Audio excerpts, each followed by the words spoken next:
Selamat pagi semuanya. Assalamualaikum warahmatullahi wabarakatuh. Perkenalkan, nama saya Rian Suikno di Sistem Informasi Universitas Sabar Asia. Saat ini saya akan membahas tentang kode etik IT Project Manager. Sebelumnya, pengertian kode etik yaitu merupakan aturan-aturan asusila atau sikap akhlak yang ditetapkan bersama dan ditaati bersama oleh para anggota yang tergabung dalam suatu organisasi atau organisasi profesi. Kode etik lebih meningkatkan pembinaan para anggota sehingga mampu memberikan sumbangan yang berguna dalam pengabdiannya di masyarakat. Kode etik yaitu norma atau azas yang diterima oleh suatu kelompok tertentu sebagai landasan tingkah laku sehari-hari di masyarakat maupun di tempat kerja. Kode etik profesi adalah sistem norma atau aturan yang ditulis secara jelas dan tegas serta terperinci tentang apa yang baik dan yang tidak baik, apa yang benar dan apa yang salah, dan perbuatan apa yang dilakukan dan tidak boleh dilakukan oleh seorang profesional.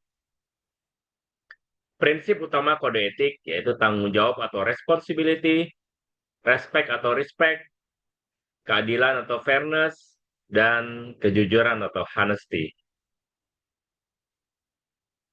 Yang pertama adalah tanggung jawab atau responsibility, yaitu komitmen untuk bertindak dengan integritas dan memikul tanggung jawab atas keputusan serta tindakan yang diambil. Praktek dalam konteks IT manajernya yaitu bertanggung jawab penuh atas keberhasilan atau kegagalan proyek, tidak menyalahkan orang lain, yaitu tim, vendor, atau pihak ketiga, atas kesalahan yang berasal dari kepemimpinan atau pengambilan keputusan. Kemudian, menyediakan pelatihan atau bimbingan bila anggota tim tidak memenuhi standar. Kemudian, melaporkan penyimpangan anggaran atau risiko dengan jujur kepada stakeholder. Yang kedua adalah respect, yaitu menghargai hak, pandangan, dan kontribusi setiap individu yang terlibat dalam proyek. Praktiknya, yaitu mendengarkan masukan dari tim teknis, QA, UX designer, maupun stakeholder bisnis tanpa diskriminasi. Kemudian tidak melakukan pelecehan verbal, tekanan berlebihan, atau intimidasi. Menghormati jadwal kerja dan beban kerja anggota tim, serta mencegah overwork. Dan yang terakhir adalah menghargai budaya organisasi dan perbedaan latar belakang individu. Kemudian yang ketiga adalah keadilan atau fairness, yaitu bersikap objektif dan adil, menghindari konflik kepentingan dan diskriminasi. Prakteknya dalam konteks IT Project Manager yaitu tidak memberikan perlakuan khusus kepada individu tertentu tanpa alasan yang sah. Kemudian menghindari penggunaan posisi untuk keuntungan pribadi. Menghindari konflik kepentingan seperti menerima hadiah dari vendor, mempekerjakan kerabat, atau memilih solusi teknis yang tidak optimal karena relasi bisnis. Dan yang terakhir yaitu memberikan kredit kepada tim atas hasil kerja mereka secara adil. Yang keempat adalah kejujuran atau honesty, yaitu bersikap jujur dalam komunikasi, laporan, dan pengambilan keputusan. Prakteknya yaitu tidak memasukkan progres proyek demi menyenangkan atasan atau klien. Mengakui jika proyek mengalami keterlambatan atau anggaran membengkak.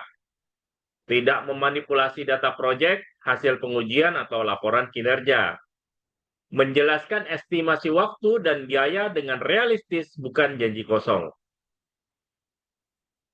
Yang kelima, privasi dan keamanan data, yaitu menjaga data proyek, sistem, dan informasi klien agar tidak bocor atau disalahgunakan. Tidak menggunakan informasi sistem untuk tujuan pribadi atau tanpa izin. Yang keenam adalah kepatuhan terhadap regulasi, yaitu mematuhi standar seperti GDPR jika berlaku, Undang-Undang ITE, dan Peraturan Keamanan TI.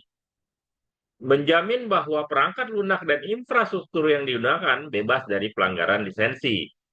Dan yang ketujuh adalah etika dalam penggunaan teknologi, yaitu tidak menggunakan backdoor, kode tersembunyi, atau fitur berbahaya tanpa sepengetahuan stakeholder. menghindari praktik curang seperti menjiplak kode tanpa izin atau memalsukan dokumentasi. Contoh pelanggaran etika, kasus memanipulasi laporan kemajuan proyek. Penjelasannya itu melanggar prinsip kejujuran. Kemudian, kasus menyuruh tim kerja lembur tanpa kompensasi, itu melanggar prinsip respect. Kemudian, kasus menerima komisi dari vendor untuk memilih produk mereka, yaitu melanggar prinsip keadilan dan tanggung jawab. Dan yang terakhir, yaitu kasus menyimpan data pengguna proyek tanpa enkripsi, melanggar yaitu melanggar prinsip keamanan dan privasi. Cukup sekian dari saya, lebih dan kurangnya mohon maaf. Wassalamualaikum warahmatullahi wabarakatuh.